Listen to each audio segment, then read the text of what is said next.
The Hindu editorial, 1st of September 2021, Pyrrhic victory, religious extremism, militancy in Afghanistan will be counterproductive for Pakistan. Pyrrhic victory means एक ऐसी जीत जो कि जिसकी cost बहुत ज़्यादा हुई है और उसका कोई फ़ायदा उतना नहीं हुआ जितना कि उसकी कॉस्ट हो गई।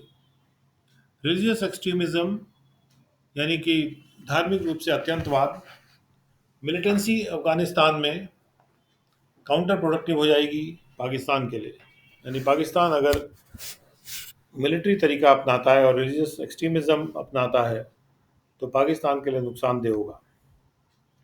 Pakistan's Prime Minister Imran Khan was the first world leader who wholeheartedly welcomed the Taliban's capture of Kabul on August 15 before its fall. Pakistan के प्राइम मिनिस्टर इमरान खान पहले वर्ल्ड के लीडर थे जिन्होंने पूरे दिल के साथ स्वागत किया था तालिबान के काबुल के कैप्चर को अगस्त 15 को, इसके पहले कि वो काबुल गिरा। Pakistan had maintained that it had little leverage on the Taliban to force them to accept a ceasefire and that it backed a political solution in Afghanistan. Pakistan ने तो ये मेंटेन किया था, ये बात बनाए रखी थी कि उसके पास तालिबान को फोर्स करने के लिए कि वो सीज़ फायर को स्वीकार कर ले कोई खास लीवरेज नहीं है, यानी कि वो तालिबान पे कोई असर नहीं कर सकता है और वो सपोर्ट करता है एक पॉलिटिकल सॉल्यूशन को अफगानिस्तान में। पाकिस्तान ये कहता आया है। However, on August 16, he said Afghans have broken the shackles of slavery, leaving little doubt on where Pakistan stands on the Taliban's return. लेकिन बहरहाल अगस्त 16 को इमरान खान ने कहा कि अफगान्स ने अपने जो बेड़ियां हैं दास्ता की उन्हें तोड़ दिया है और इससे बहुत कम संदेह इस बात का कोई रह गया कि पाकिस्तान कहाँ खड़ा है या पाकिस्तान का स्टैंड क्या है तालिबान के वापस आने पे। This is hardly surprising. Pakistan not only played a central role in the Taliban's rise to power in the 1990s, but was also one of the three countries to have had formal diplomatic ties with them. और ये मुश्किल से ही कोई चकित करने वाली बात है क्योंकि पाकिस्तान ने जो है एक केंद्रीय रोल प्ले किया है तालिबान के पावर में राइज में 1990 के दशक में भी, और वो तीन देशों में से एक देश था जिन्होंने फॉर्मल यानी औपचारिक रूप से डिप्लोमेटिक जो रिलेशंस हैं वो बनाए रखे थे तालिबान के साथ। Pakistan continue to support the Taliban even after they were driven out of power by the US. Taliban Taliban Taliban Pakistan Taliban को सपोर्ट करता गया था उसके बाद भी जब उनको पावर से बाहर भगा दिया गया था यूएस के द्वारा। इन 2001 its strategic calculus was that a stable Afghanistan backed by the US and India would harm its core interests. 2001 में पाकिस्तान का जो रणनीतिक कैलकुलस था वो ये था कि अगर स्थिर अफगानिस्तान रहेगा जिसको कि यूएस सपोर्ट करेगा और भारत सपोर्ट करेगा तो उससे उनके जो सेंट्रल इंटरेस्ट हैं वो उनको नुकसान पहुंचेगा। It hosted the Taliban leadership in Quetta Balochistan and allowed their militants to regroup and resume insurgency in Afghanistan. Pakistan ने तालिबान लीडरशिप को क्वेटा और बलूचिस्तान में होस्ट किया, यानी वहाँ रहने का स्थान दिया और उनके मिलिटेंट्स को भी अलाउ किया कि वो फिर से ग्रुप बना लें और अपने जो घुसपैठ वाले कार्यक्रम है उसको फिर से जारी करें अफगानिस्तान में।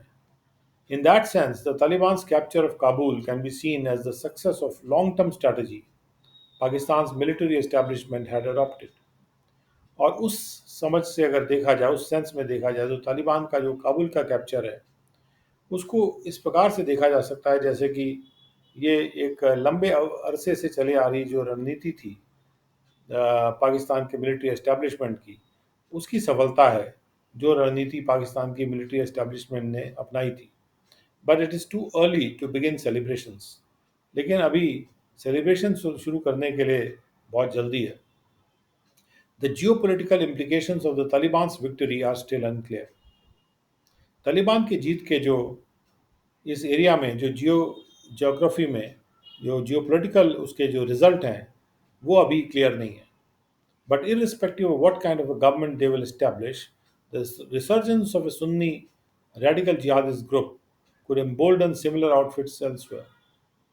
लेकिन भले ही किसी भी तरह की सरकार वो एस्टैब्लिश करेंगे, तो जो फिर से उठान हो रहा है सुन्नी रेडिकल जिहादिस्ट ग्रुप का, वो बोल्ड बना सकता है उसी तरह के जो ग्रुप्स हैं, आउटफिट्स हैं दूसरी जगहों पर भी, जैसे भारत में है या कहीं और हैं, पाकिस्तान में है. Pakistan has a problem with the Tehreek-e-Taliban Pakistan, the ideological twin of the Taliban, that has carried out deadly attacks inside Pakistan. Pakistan को एक प्रॉब्लम रही है तहरीक तालिबान पाकिस्तान के साथ, जो कि विचार वैचारिक रूप से तालिबान का ट्विन है, यानी कि भाई है, जिसने बहुत ही मृत्युजनक अटैक्स आक्रमण किए हैं पाकिस्तान के अंदर. Also, the August 26 Kabul blasts are a warning of what is awaiting Pakistan. और अगस्त 26 को जो काबुल में ब्लास्ट हुए हैं, वो एक वार्निंग है कि अफगानिस्तान के लिए क्या चीज़ इंतज़ार कर रही है. The country is still chaotic and the lawless, where groups such as the Islamic State Khorasan province, the IS affiliate that has claimed responsibility for the blast, would seek to flourish.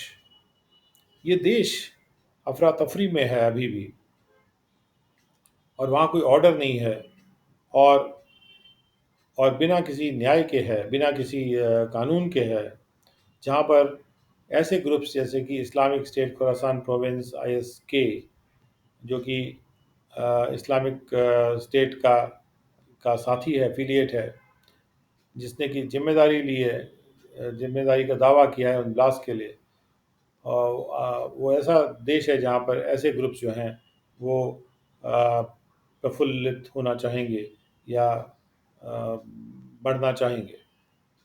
Without order, the country could fall into a multi-directional civil war between the Taliban, the ISK, and the remnants of the old regime.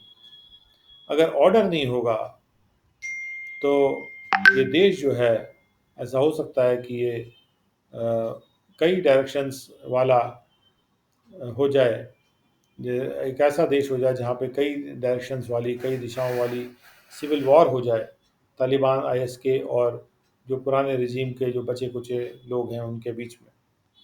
The question is whether Pakistan, overwhelmed by the Taliban success, sees the possible dangers the triumph of hardline Islam now poses.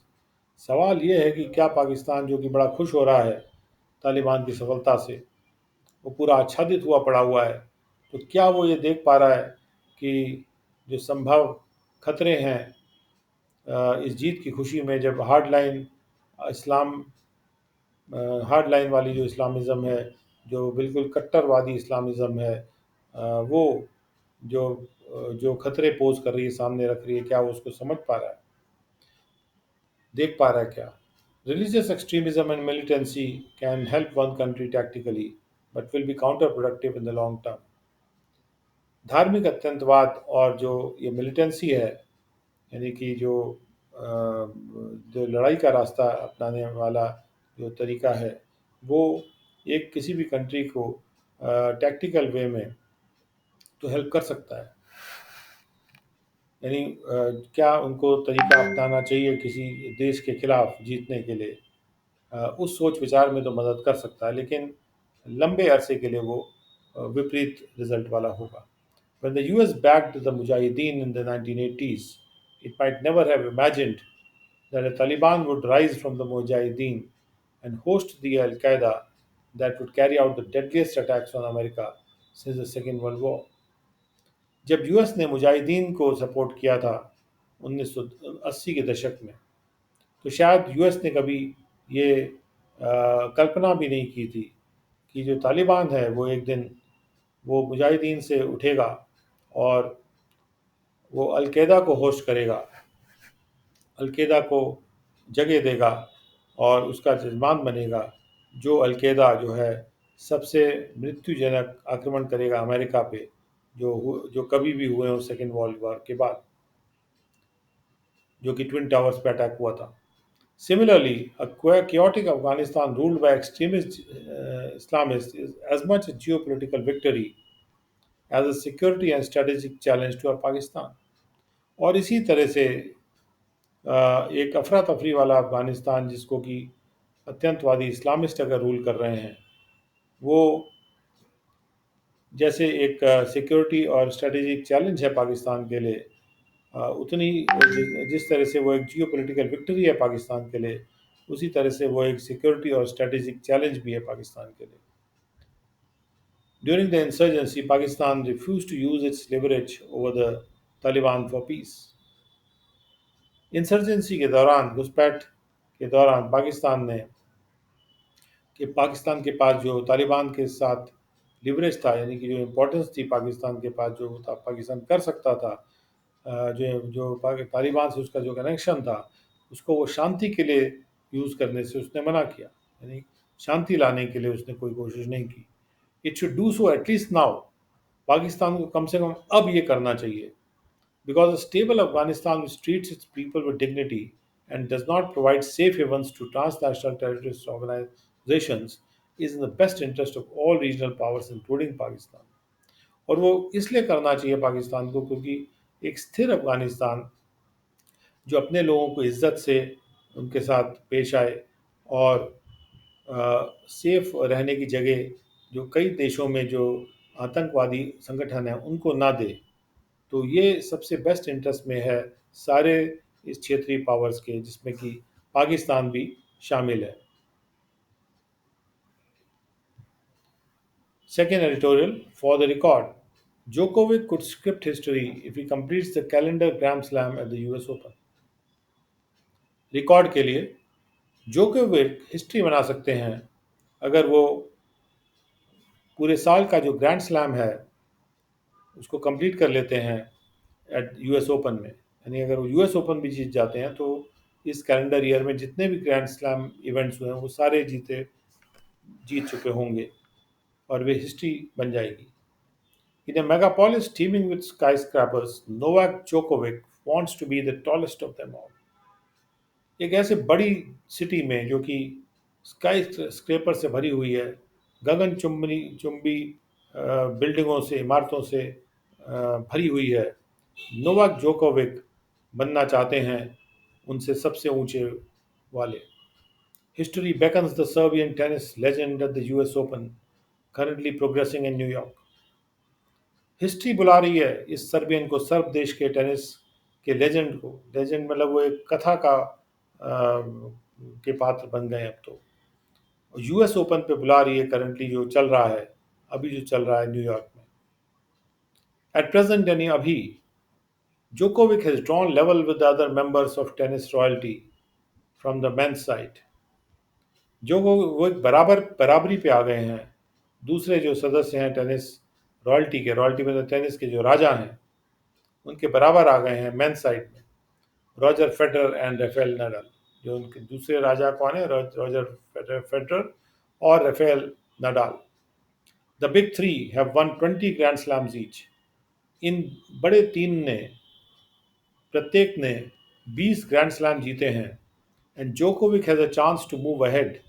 और Djokovic के पास ये मौका है कि वो इनसे आगे निकल जाए and perhaps stay there unchallenged, और शायद फिर वहाँ बना रहे बिना चुनौती के। His acclaimed and relatively older rivals have skipped their annual tryst with the Flushing Meadows, formerly called the USTA Billie Jean King National Tennis Center.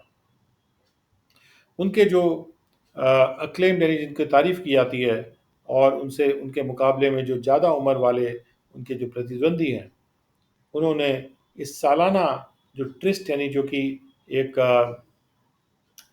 Promise होती है मिलने की, उसको स्किप कर दिया है। जो फ्लशिंग मेडोज़ में ये टूर्नामेंट होता है, जो जगह का नाम है, उसके साथ अपनी मुलाकात को स्किप कर दिया है, जो कि औपचारिक रूप से जिसको कि USTA Billie Jean King national tennis centre बुलाया जाता है। Federer is recuperating from a knee surgery, while Nadal is coping with a foot injury, and it leaves the field marginally clear for the 34-year-old Djokovic, who is also chasing a calendar year Grand Slam after having won the Australian and French Opens, besides the iconic Wimbledon. Federer recover कर रहे हैं अपने घुटने में की गई surgery से, शल्य क्रिया से, जबकि नेडाल जो है वो सामना कर रहे हैं एक फुट इंजरी का, पैर में जो चोट लगी है उनको। और उससे ये फील्ड जो है थोड़ा बहुत मार्जिनली, मतलब थोड़ा बहुत क्लियर हो जाता है जोकोविक के लिए, जो 34 साल के हैं, जो इस कैलेंडर ईयर का ग्रैंड स्लैम का पीछा कर रहे हैं, क्योंकि उन्होंने पहले से ही ऑस्ट्रेलियन और फ्रेंच ओपन को जीतने के बाद इसके अलावा जो जो आइकॉनिक, मतलब जिसका जो एक जिसका नाम है विंबलडन को जीतने के बाद। If Djokovic could lord over a year, he could become the first man to do that since the great Lord Laver's clean sweep back in 69। अगर जोकोविक एक पूरे साल भर जीत जाते हैं तो वो रॉड लेवर के बाद पहले आदमी हो जाएंगे वैसा करने वाले, जब रॉड लेवर ने क्लीन स्वीप किया था, यानी सबको हरा दिया था 1969 में पीछे। Among women, Steffi Graf was the last to achieve this feat in 1988। और लेडीज़ में स्टेफी ग्राफ पिछली थी जो जिन्होंने यही जो हासिल किया, ये जो किताब है 1988 में।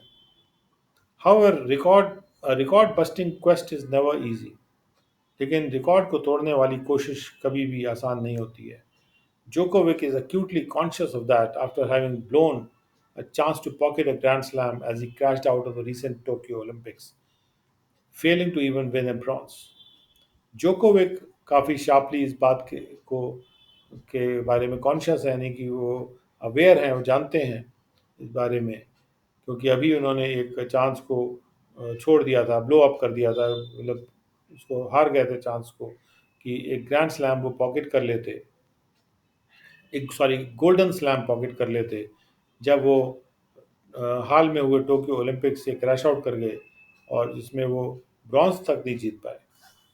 Federer and Nadal's contrasting styles, much akin to lyrical poetry and magnetic prose, may have colonized fans' hearts, but Djokovic has shown that unerring consistency has an enduring charm।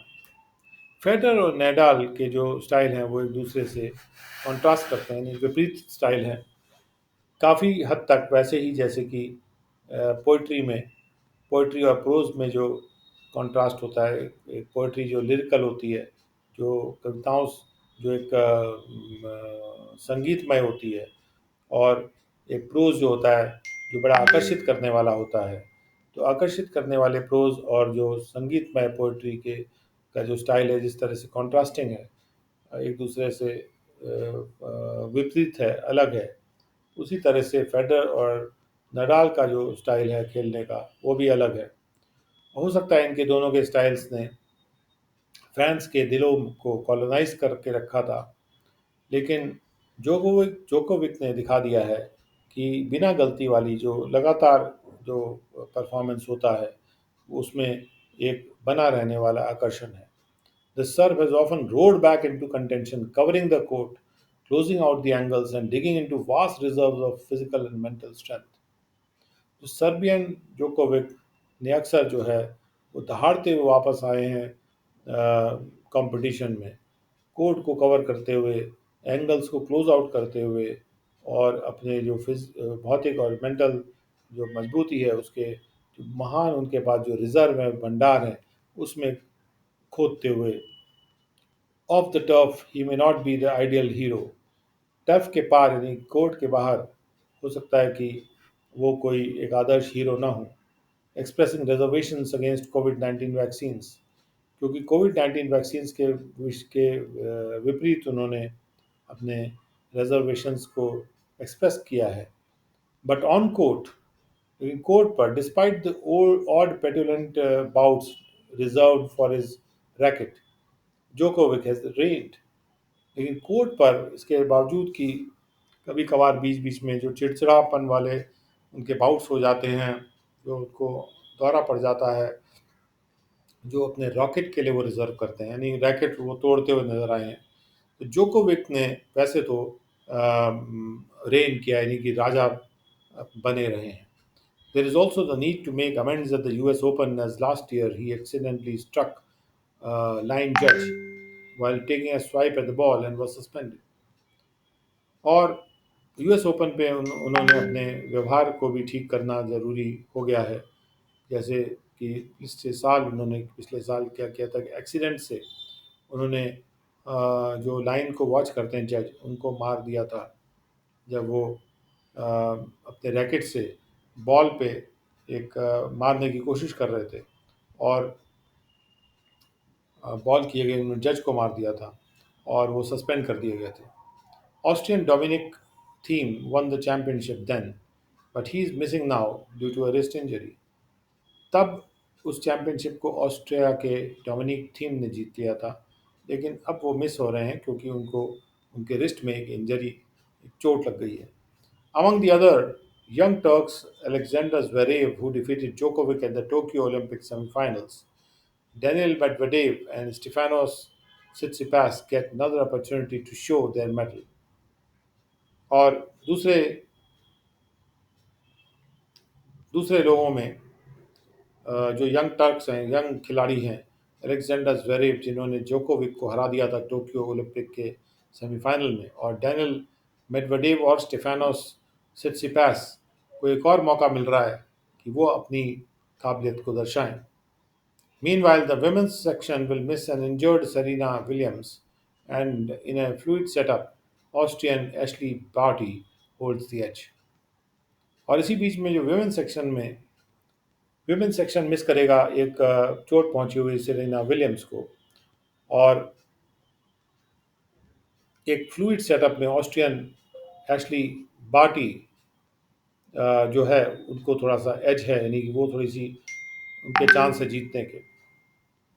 Defending champion Naomi Osaka is on A come back trail. जो पहले जीते थे, Naomi Osaka जीती थी, वो अब defending champion defend कर रही हैं अपने चैंपियनशिप को। वो वापसी पे हैं, कम बैक ट्रेल पे हैं, after she stepped aside citing mental issues during the French Open. French Open में उन्होंने कुछ मानसिक तनाव वाले इश्यूज को कहते हुए वो बाहर निकल गई थी, लेकिन अब वो फिर से वापस आ रही हैं। Osaka has struggled on a return and lost in the third round of the Tokyo Olympics. जब वो वापस आ रही थी तो उसमें ओसाका ने स्ट्रगल किया है, संघर्ष किया है, और टोक्यो ओलंपिक्स में वो थर्ड राउंड में हार गई थी। She will draw attention just like a history chasing Djokovic. वो भी अटेंशन ड्रॉ करेंगी, अटेंशन खींचेगी लोगों की, ठीक वैसे ही जैसे हिस्ट्री को चेस करने वाले जोकोविक अटेंशन खींच रहे हैं।